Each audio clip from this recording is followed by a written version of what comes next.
Evangelho segundo São Mateus, capítulo 6, versículo 9.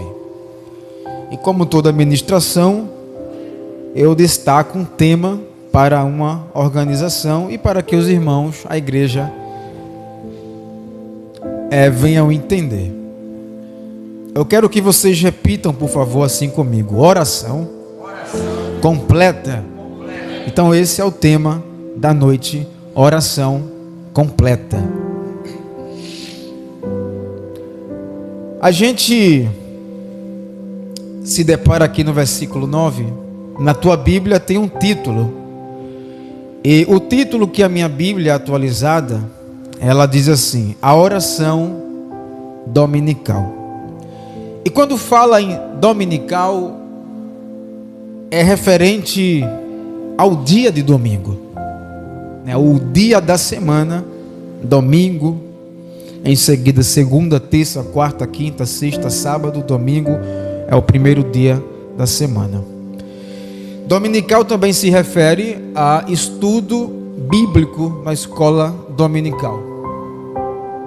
Mas nesse contexto aqui, a oração dominical, que foi a oração de Jesus, ela tem um significado em específico. Diga assim comigo: a oração do Senhor. Pronto, o que significa dominical nesse contexto é a oração do Senhor. E como o Senhor Jesus, sendo Filho de Deus, ele quando estava aqui na terra, ele deu muito exemplo. A vida de Jesus era baseada em oração. E a gente, como servo de Deus, temos que ter uma vida baseada na oração, falando com Deus, buscando a espiritualidade, tendo esse vínculo, essa comunicação com Deus através da oração. Se você reparar, voltando mais um pouquinho no versículo 5, Jesus está ensinando antes da oração do Senhor, que é a oração dominical, ele está ensinando como se deve orar. Então Jesus, ele é e sempre será sensacional, porque ele ensina as etapas da oração com detalhes. No versículo 5 ele fala: quando vocês for orar, não sereis como os hipócritas. Então a oração, ela requer de mim e de você a sinceridade, não a hipocrisia. Não posso orar como os hipócritas fazem. E ele continuando diz: porque eles gostam de orar em pé nas sinagogas. Algum problema, irmão, de orar em pé? Não, eu oro em pé. Eu oro deitado com a face no pó, eu oro de joelho. Mas ele disse que os hipócritas ficam de pé nas sinagogas e nas praças por um objetivo. Qual é? Serem vistos dos homens. Então essa oração para Jesus não está valendo. Eu posso orar em pé, mas quando eu faço isso para aparecer, essa oração, ela já é descartada. Jesus está ensinando como se deve orar. Quando a gente for orar, nós devemos sumir, desaparecer. Quem aparece aqui é o Pai, o Filho e o Espírito Santo de Deus. Eu e você é apenas um canal, um instrumento de Deus. Quanto mais você ou eu queira aparecer, mostrar serviço, dizer que tem bom desempenho para os homens, de nada isso vale. Mas quando você mostra a Deus o teu empenho com sinceridade, não com hipocrisia, Deus, ele vai receber essa oração. Aí ele manda a resposta e as coisas de Deus vai se manifestar e acontecer na nossa vida. Por isso que a gente pede muitas coisas a Deus e até agora você não tem obtido essa resposta, porque está orando, está se destacando para que os outros vejam o seu desempenho. Então Deus é quem tem que aparecer em nosso meio e não nós. Aí ele fala: Em verdade vos digo que eles já receberam a recompensa. Não precisam fazer essas coisas.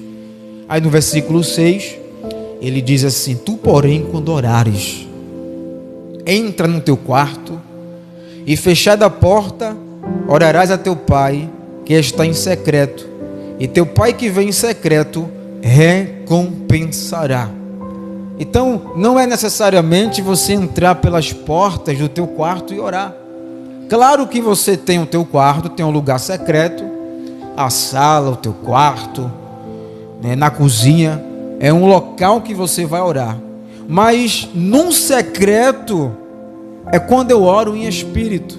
Eu estou aqui em secreto, em espírito, se comunicando com Deus em secreto. Ninguém que está ao meu redor sabe que eu estou orando. Nem o próprio Satanás sabe que eu estou me comunicando com Deus. Eu estou em secreto. E ele disse: se tu fazer isso em secreto, o teu pai que está em secreto, o que ele fará? Te recompensará. É por isso que ninguém entende a minha vida e a tua vida. Como é que pode? Nós não vimos nada dele, não vimos nada dela, mas ela está em secreto, orando a Deus, falando com Deus. Aí Deus dá um livramento, Deus concede uma bênção, e no secreto Deus há de recompensar. Aí, quando ele faz isso no secreto, eu estou dizendo que é no espírito. Então, quando Deus dá uma bênção, eu posso dizer que muitas vezes para nós é impossível você esconder, porque a bênção de Deus, ela transborda. Você consegue esconder o teu brilho? Não consegue.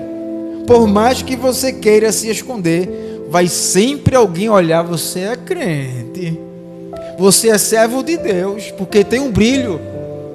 Ah, eu vou me vestir maltrapilho, eu vou botar uma roupa rasgada aqui, eu vou se fazer de mendigo para ver se alguém não me conhece, mas vai te conhecer, porque o brilho não vai apagar, meu filho. O brilho, ele permanece. Mesma coisa é a oração sincera. Quando você ora em secreto com Deus, Deus manda a bênção e Deus manifesta a oração que você estava pedindo em secreto. Ele vai te recompensar. Pode aguardar.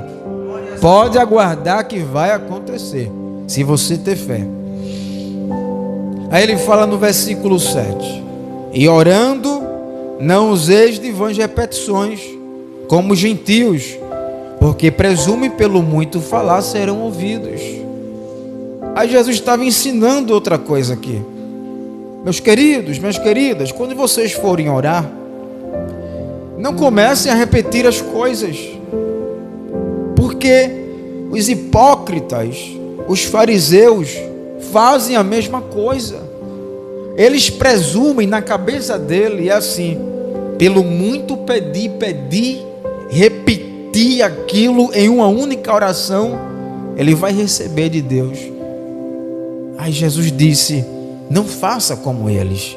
Não precisa repetir vãs repetições, porque quem faz isso é os gentios. Quando a criança ele quer uma coisa, o que é que ela fica dizendo? Papai faz isso, papai faz isso, papai quero isso. Ele fica repetindo. Mas o pai não já sabe o que o filho quer? Sabe, mas o pai não quer dar. Mas o filho fica repetindo. E o nosso Pai Celestial está nos ensinando: meu filho, não repita, porque eu sei o que você necessita. Aí você diz: mas por que Deus não dá logo? Porque você não está pronto. A gente só vai receber de Deus quando a gente estiver pronto. Deus sabe o momento exato de dar a nossa bênção. Ele sabe o dia e a hora e o mês e quando vai ser que vai derramar essa bênção sobre a nossa vida. E aí, diácono, eu posso parar de pedir em oração? Não, continue, porque aí entra outro processo, que é a perseverança. Então, se você persevera buscando aquilo que você deseja, Deus confirmou, vai acontecer na tua vida. Só não pare, só não desista, quando menos se espera, acontece e aquela bênção será realizada na vossa vida, para a glória do nome de Jesus. Aí o versículo 8 ele fala: não vos assemelheis, pois a eles, porque Deus vosso Pai sabe o que tendes necessidade, antes que Ele o peça. Então Deus sabe, Deus conhece a minha fraqueza, a tua necessidade, Ele sabe o que você precisa para se manter de pé: alimento, comida, veste, força, unção, ousadia, encorajamento. Deus sabe tudo que a gente precisa. Jesus, como 100% Deus e 100% homem, Ele passou nessa terra e Ele sabe as angústias, Ele conhece as aflições, Ele conhece as dificuldades, porque Ele já passou na pele. Então Ele te conhece, Ele conhece a tua limitação e Ele faz questão de te ajudar e de te abençoar, para você não fracassar, mas para crescer no reino do Espírito. Isso aqui que eu falei em rápido momento foi Jesus ensinando como se deve orar. Agora nós vamos aqui entrar no foco central, onde eu queria entrar, que é o versículo 9, que é a oração dominical, que significa oração do Senhor. Versículo 9, acompanhe comigo a leitura, e diz assim: portanto, vós orareis assim: Pai nosso, que estás nos céus, santificado seja o teu nome. Glória a Deus. A gente acabou de ler o versículo 9. E no versículo 9 existe 3 informações explícitas que nós vamos desenvolver para entender o que Jesus estava nos ensinando. Primeira coisa, ele diz: quando orar, orem desse jeito, dessa forma. Ele fala: Pai nosso que estás no céu, santificado seja o teu nome. Primeiro ponto, ele diz que tem um Pai, e esse Pai aonde está? Nos céus. E depois que ele diz que está no céu, ele diz: santificado seja o teu nome. O nome de Deus é santo. Então, se eu tenho um Pai no céu, isso quer dizer que nós somos seus filhos. E aquilo que o filho pede ao Pai, o Pai vai atender. Se tiver de acordo com a vontade de Deus, o Pai vai atender o pedido dos seus filhos. Então, se é Pai, nós somos filhos, nós temos vínculo e uma ligação com Deus. Mas Ele, sendo Pai, está no céu, nas alturas, está no reino, Ele é Deus. A Bíblia diz que santificado seja o teu nome. Deus, Ele é o quê? Santo. Sem santidade, ninguém verá a Deus. Muito bem. Então, o primeiro requisito não é somente chegar na igreja e se ajoelhar. Tem que ter santidade. Tem que ter pureza de coração para Deus Pai atender a nossa oração. Tem gente que ora bonito, tem gente que ora feio, tem gente que ora muito, tem gente que ora pouco. Não importa. O que importa é se o coração está limpo. Tem gente que orou 1 minuto e Deus operou. Tem gente que orou meia hora e Deus também operou. O que importa é o coração sendo justo, sendo santo. Jesus também ensinou nos seus evangelhos: sede santo, porque eu sou. Então ele já está dizendo tudo. Para entrar aqui no céu tem que ser santo, lavado, remido com o Espírito Santo de Deus. Aqui no céu, no meu Pai, não vai entrar qualquer um. Então é por isso que nós temos que passar pelo processo da santificação, da purificação, porque Deus, Ele é santo, Ele está no céu. Para as nossas orações que estão aqui na terra, ela suba e penetre até as regiões celestes e chegue no trono de Deus como oferta agradável, e Deus, Ele venha a nos responder. Está vendo que não é somente chegar a orar e ponto final? Não é bem assim. Existe uma preparação. Tem gente que não ora em casa, mas eu vou para a igreja, eu ciclo de oração, eu vou orar lá. Mas você já tem que vir orando desde casa. Senhor, abençoa o culto, fala conosco.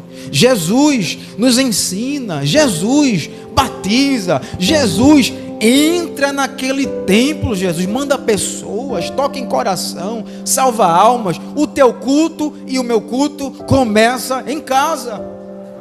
Aí chega vazio, vem vazio para a igreja, não orou em casa e começa a orar aqui. Jesus faz isso, faz aquilo, e Jesus não vai fazer nada. Começa já em casa. Se prepara, se for louvar, prepara, se for pregar, se prepara, se vir ao culto, se prepara, mas tem que estar orando. Vem no meio do caminho falando com Deus, vem no transporte, vem no ônibus, vem falando com Deus, e você está em comunicação com Deus. Aí quando chegar aqui, pisar nesse templo, nessa terra sagrada, nesse templo santo, aí você sente a presença de Deus, confirmando que Deus está neste lugar e que a tua oração, ela foi atendida. É por isso que você entra aqui de um jeito, mas quando sai, meus amados, sai tão feliz, sai tão revigorado. Mas diácono, eu vim tão cansado. Mas quando chegou aqui, Deus tirou o cansaço. Eu vim se arrastando, eu também cheguei se arrastando, meu querido. Eu subo a escadaria morrendo. Aí chega em casa, bate um desânimo, mas depois que eu tomo um banho gelado, eu vou para a tua casa, aí eu coloco a Bíblia lá, o que tem que colocar. Jesus me leva em paz, Jesus faz a tua vontade, Jesus usa, Jesus faz isso, faz aquilo. Aí já vou aquecendo em casa, faça a mesma coisa, querido.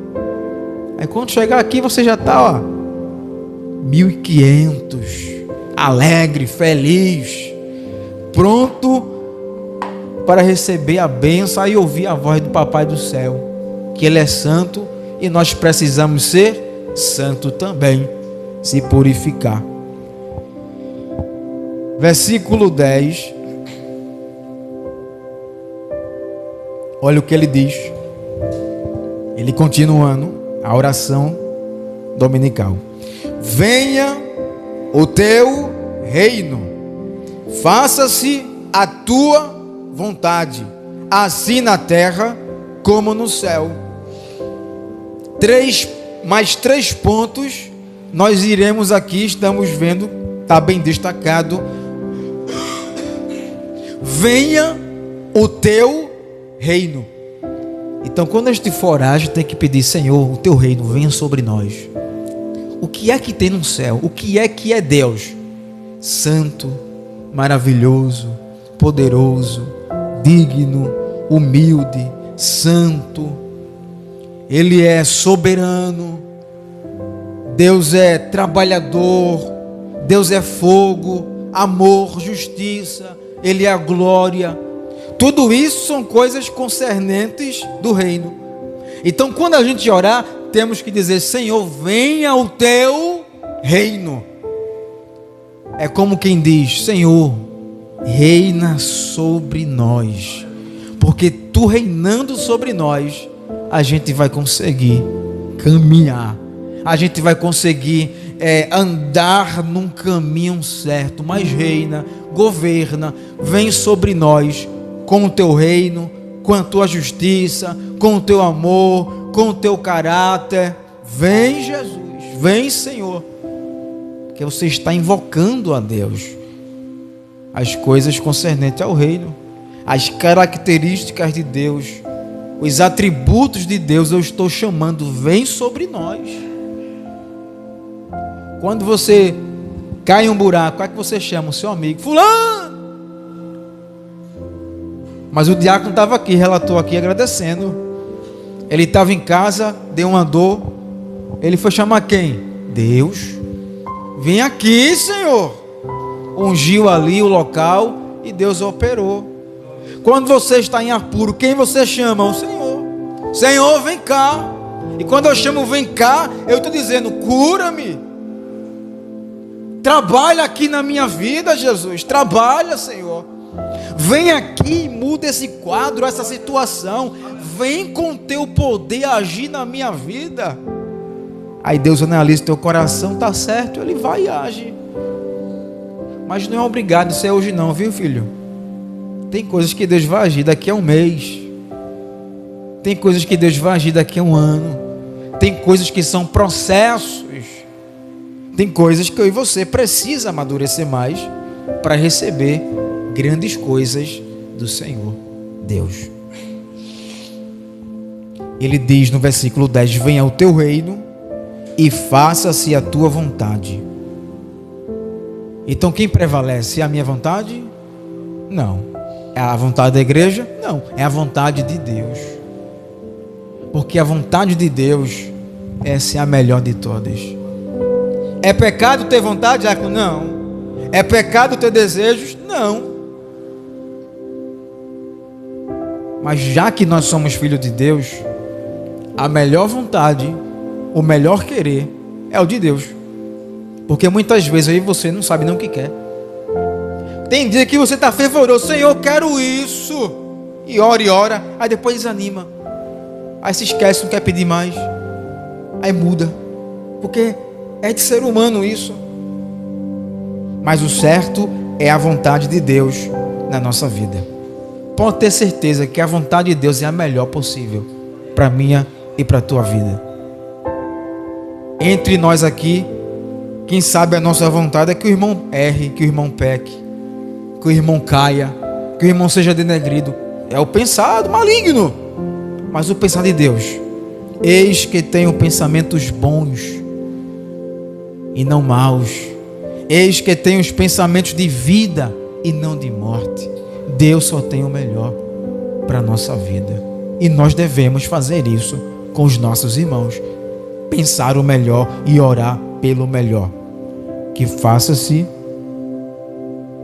a tua vontade. Tem um outro exemplo aqui que eu posso aplicar. É o momento que Jesus, ele estava prestes a ser preso. Ele estava naquele lugar da prensa, no lugar do azeite, e ele foi orar com os discípulos. Mas os discípulos fizeram o quê? Dormiram. Os discípulos queriam até ajudar em oração, mas não conseguiam, foram dormir. Estava muito pesado, o olho fechado, foram dormir. E naquele momento Jesus estava ali numa luta, numa angústia mortal. E Jesus estava angustiado até a morte. E aconteceu com Jesus um fenômeno muito raríssimo, chamado hematidose. É quando Jesus ele suou gotas de sangue, porque ele estava tão agoniado, tão triste, com medo até a morte, e os poros da sua cabeça eles se rompem, se dilatam, e Jesus começa a sangrar, né? O seu suor é convertido em gotas de sangue, os vasos se rompem. É bem raro esse fenômeno acontecer. E quando ele estava ali naquele momento de agonia, ele estava orando ao Pai. Onde é que o Pai estava? No céu. Mas o Pai estava ouvindo a voz de Jesus. Ele, como 100% homem, o seu desejo natural, ele disse: Senhor, se possível, passa de mim este cálice. Esse cálice representa o quê? A dor, sofrimento. Ele disse: Senhor, se possível, passa de mim esse cálice. E na nossa vida, nós também falamos a mesma coisa. Senhor, quero desistir. Eu não quero esse sofrimento. Mas só que Deus dá a prova, sabendo que você vai conseguir passar, porque Ele vai te ajudar. Mas na mesma hora, no mesmo momento, Ele disse: mas que contudo se faça-se a tua e não a minha. Olha o que Ele está dizendo aqui: que se faça a tua vontade e não a minha. Ele estava dizendo como se Ele estivesse dizendo: o meu corpo quer parar, eu quero passar por isso, eu não quero passar por isso, eu não quero ir para a cruz, é o meu desejo. Ninguém quer sofrer, irmãos. Você quer sofrer? Se eu te chamar aqui para você ser pendurado na cruz, você iria? Eu não ia. Mas se for a nossa missão, temos que ir. Mas Ele disse: mas que contudo se faça-se a tua vontade. E naquele momento foi feita a vontade de Deus. Ainda que eu e você sofra, mas o que vale é a vontade de Deus. Ainda que você perca alguém, mas ainda o que vale é a vontade de Deus. Diácono, eu perdi o salário, mas foi feita a vontade de Deus. Eu perdi um filho, um pai, um esposo, um marido, mas foi feito a vontade de Deus. Essa vontade é que vai prevalecer na nossa vida. Diácono, o carro bateu em mim, perdi a perna, mas foi feita a vontade de Deus, meu querido. Não importa. Vai ter dor, vai ter sofrimento, vai ter sangue, vai ter guerra, mas o que importa é que a vontade de Deus seja feita na nossa vida, como Ele está nos ensinando. Seja feita a tua vontade, assim na terra como no céu. Tudo que eu ligar na terra será ligado aonde? No céu. É uma conexão. Se eu estou bem aqui na terra, eu conheço a vontade de Deus através do Espírito Santo, é orando. O que eu fizer ação vai ser ligado no céu. Deus, Ele manda a resposta imediata. Deus, Ele confirma essa ligação, porque o céu está aprovando a nossa ação aqui na terra. Eu queria muito um trabalho. Eu já contei isso aqui diversas vezes. E eu conheci a vontade de Deus quando eu estava orando. E eu pedia muito: Senhor, abre uma porta, Senhor, de trabalho, abre uma porta de emprego para mim. Eu orava muito, irmãos, orava pedindo, era de manhã, tarde e noite. Todo dia lendo Bíblia, pedindo a Deus essa porta de emprego. Inquieto. E Deus tinha me prometido que ia abrir uma porta. Então eu conhecia a vontade de Deus. Só não sabia como iria ser. Mas eu liguei aqui na terra em oração, em um pedido que Deus tinha aprovado. No tempo certo, Deus foi e me concedeu e realizou a minha bênção. E eu ficava sem entender que o Senhor falava até em profecia, dizia: jovem, tu anda com a bênção para lá e para cá. E eu não sabia que a bênção já era minha. Eu já tomei posse da vitória e não sabia. Mas no tempo certo Deus foi e concretizou. Então, o que você ligar aqui na terra, estando de acordo com Deus, será ligado também no céu. O céu, ele se abre para mim e para você. O céu, ele manda a resposta. O céu, ele se move para nos abençoar. Que oração dominical poderosa é essa? É uma das mais completas que eu olho. Versículo 11. Olha o que ele diz: o pão nosso de cada dia dá-nos hoje. Quem aqui gosta de pão? Eu gosto. Todo dia eu como pão bolachão. Se não tiver, é francês. Então veja bem, irmãos. Ele está dizendo: quando você orar, Pai, o pão nosso de cada dia dá-nos hoje. Quem é que te dá o teu alimento? É Deus. Mas só que tem pessoas, diácono, que elas vão dizer assim: não, quem dá o meu alimento sou eu, porque eu trabalho e eu compro o meu alimento. Mas é Deus. Porque a pessoa está com a cabeça cheia de ignorância. e não sabe que tudo provém de Deus. Então, se não for Deus, meu querido, você nem come o pão. Aliás, você não come nada. E ele fala: pão nosso de cada dia dá-nos hoje. É como um filho pedindo ao pai: pai, quero comer. Quando um homem e uma mulher se casam, o que é que faz? Um filho. E esse filho precisa de quê? De alimento. Quem é que vai dar esse alimento? É os pais. O pai como um provedor da casa. A mãe também trabalha, tem mãe que trabalha, trabalhadora. E o pai como provedor da casa vai trabalhar, trazer o alimento para o seu filho.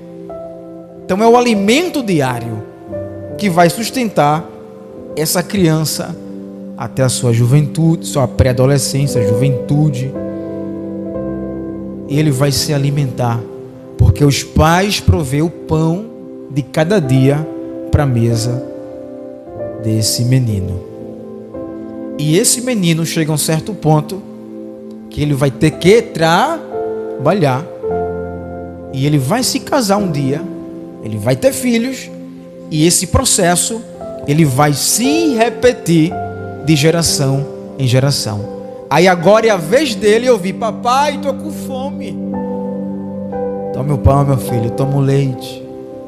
Então isso nos mostra o cuidado de Deus com cada um de vocês. Pão nosso de cada dia dai-nos hoje. Eu estou pedindo ao meu Pai: Senhor, não deixa faltar. Senhor, provê o alimento, eu preciso.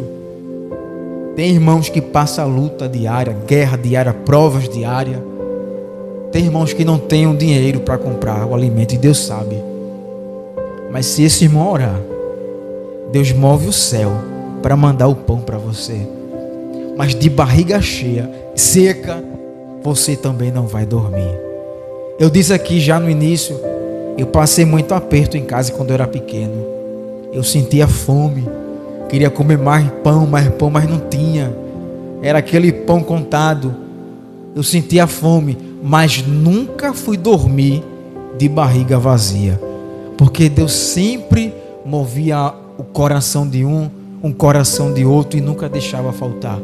E nós nunca precisamos mendigar o pão, porque Deus, Ele cuida de nós nos mínimos detalhes. O pão de cada dia nos dá, Senhor, e não deixa faltar. A gente vê: essa é brincadeira. Não é brincadeira. Tem gente que estraga alimento, prefere jogar, mas não dá a ninguém.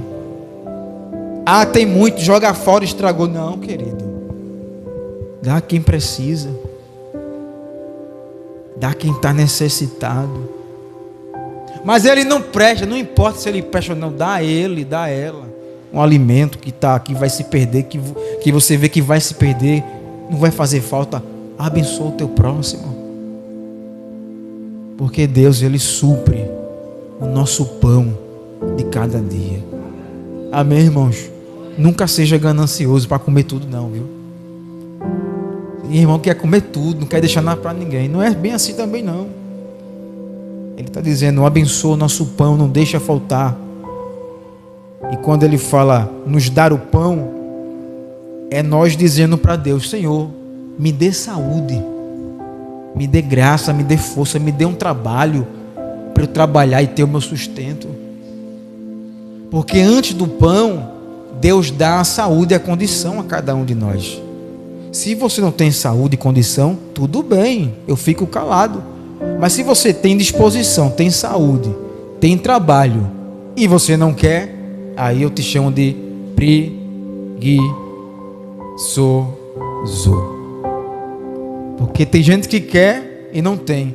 E tem gente que quer, já tem demais e não quer. Então é um preguiçoso. Ele não quer nada, só quer receber. Vinha o nosso reino, somente vinha o nosso reino.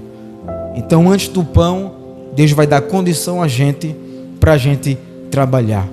No sol quente, no puxado, seja em casa, seja na rua, na empresa, mas Ele vai te dar condição, mas o teu pão não vai faltar, vai sempre multiplicar, para a glória do nome do Senhor. E orar pelo chefe da gente, viu?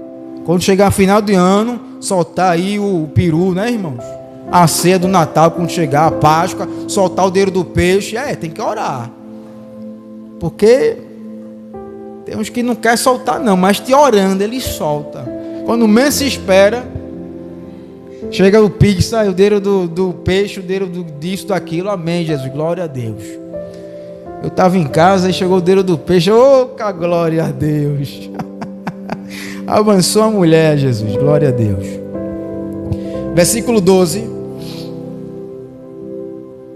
Olha o que diz a mensagem de Deus.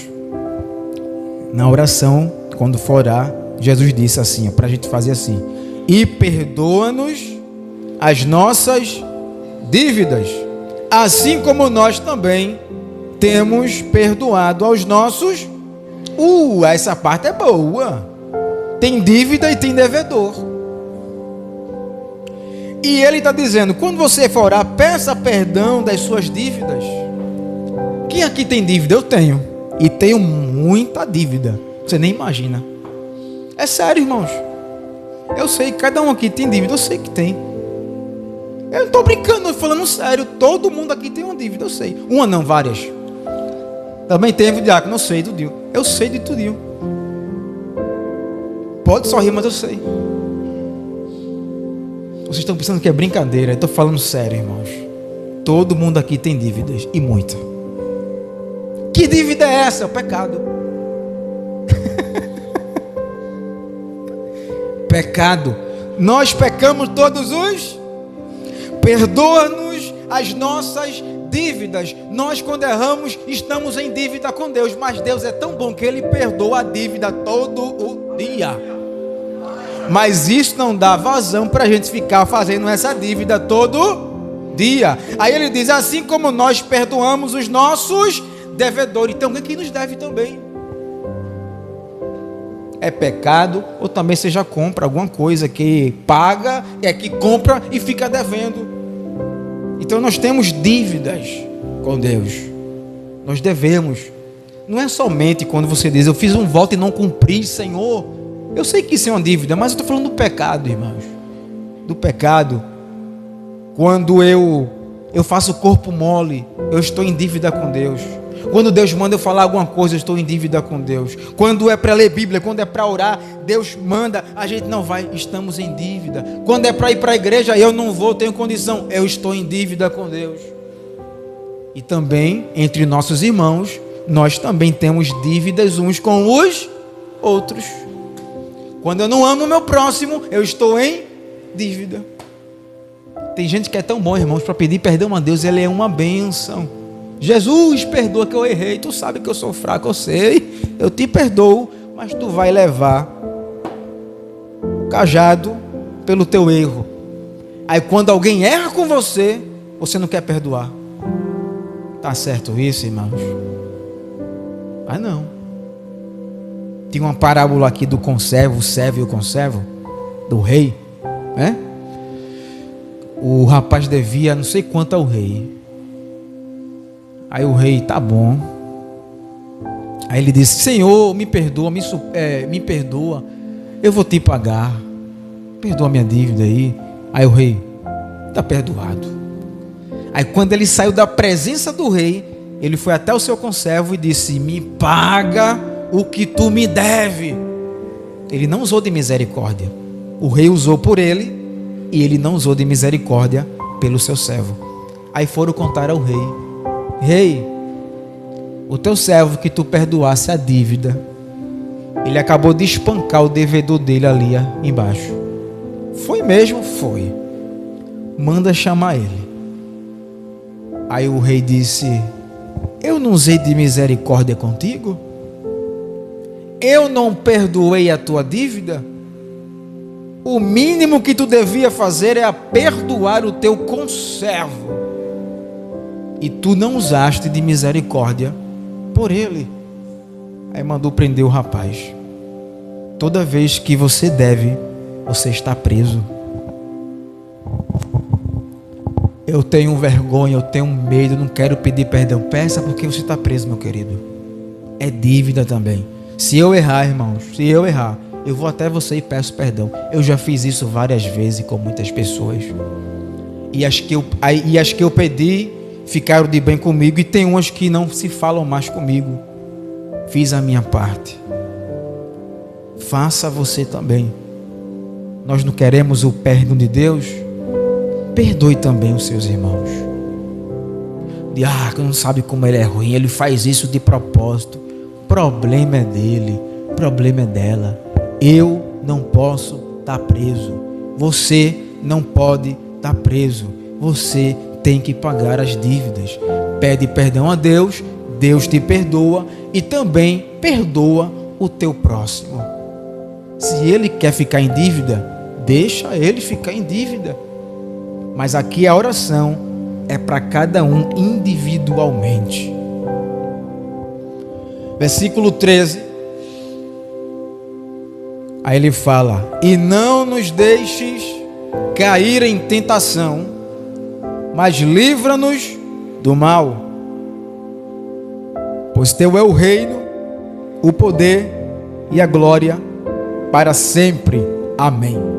Então ele fala: quando for orar, peça a Deus para não deixar cair em tentação. Quem é que nos tenta? É Deus? Não. Quem nos tenta é o inimigo. E quem nos prova é Deus. A tentação é do inimigo e a prova é de Deus. Eu vou citar um caso aqui de tentação que você já conhece, está no livro de Gênesis. É Adão e Eva, né? E Deus fez ali aquela árvore do conhecimento do bem e do mal. E o Senhor disse: Adão, Eva, vocês podem comer de todas as árvores do jardim, qualquer uma, menos a do meio do jardim. E essa árvore do jardim, ela tinha algo que chamava atenção, era o seu fruto. E Eva passava por ali e ela ficava olhando para aquele fruto. E daí então chegou quem? A serpente. E começou a tentar a Eva. Come, Eva. Eva até tentou se desviar. Se Eva resistisse mais um pouquinho, a serpente fugia. Mas ela caiu na conversa da serpente. E ela viu que a árvore era boa, o fruto era bonito, bom para comer. Mas Deus disse que não pode comer. Se eu comer, eu vou morrer. Aí a serpente: não, Eva, Deus sabe. Se tu comer, tu vais ser conhecedora do bem e do mal. Tu serás como Deus. Ele já jogou no coração de Eva uma grandeza, a grandiosidade, ser como Deus, ver como Deus, conhecer o certo e o errado. Cuidado, o inimigo ele vai te oferecer coisa grande, mas nessa coisa grande a tua queda é grande.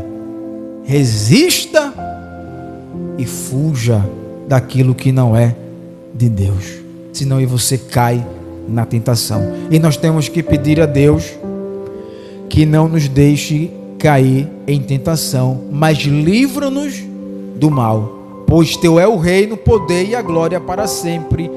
Amém. Essa é a mensagem de hoje para essa noite, e que esses pontos que a gente acabou de ler, eles sejam bastante úteis para o nosso cotidiano, que você vai sair daqui hoje com uma visão diferente. Oração não é só ficar em pé e falar. Oração, você tem que ter santidade, sinceridade de coração, tem que ter compromisso com Deus, sabendo que Deus é espiritual e o seu reino, para que as coisas de Deus aconteçam no teu coração. Amém? Deus abençoe a todos.